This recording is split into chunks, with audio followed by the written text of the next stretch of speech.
Here are a few things I've learned in 10 years in Croatia that I wish somebody had told me. No matter how well you know the language and culture, you are definitely going to mess up sometimes. Don't let that derail you.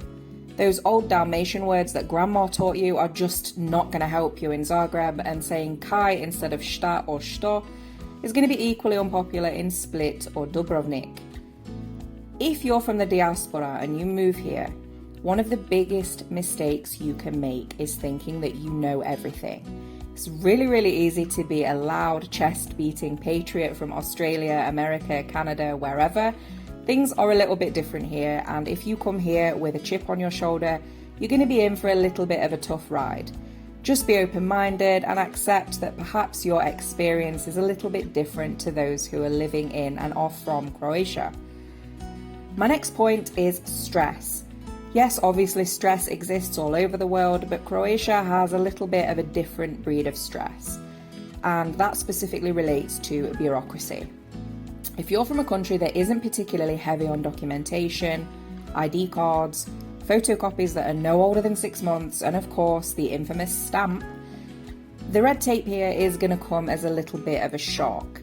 It can be a bureaucratic nightmare at times here, but honestly speaking, it's improved a lot compared to when I first got here.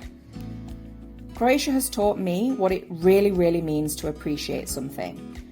I always refer to Croatia as the land where everything is both impossible and possible all at the same time.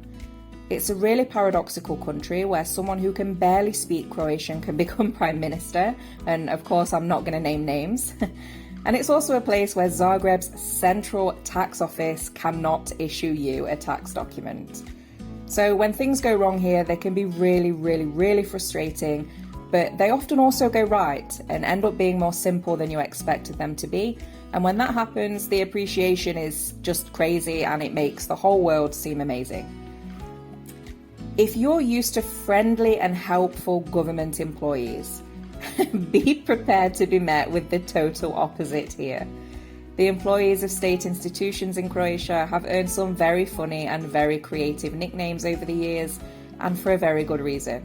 They have all the warmth of an Arctic breeze and perpetually wake up on the wrong side of the bed.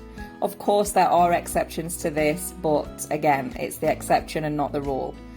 If you happen to find yourself in a less than satisfactory situation with one of them, really don't worry, and it might be a bit of a surprise to you, but it's important that you just shake it off. It is not you, it's them.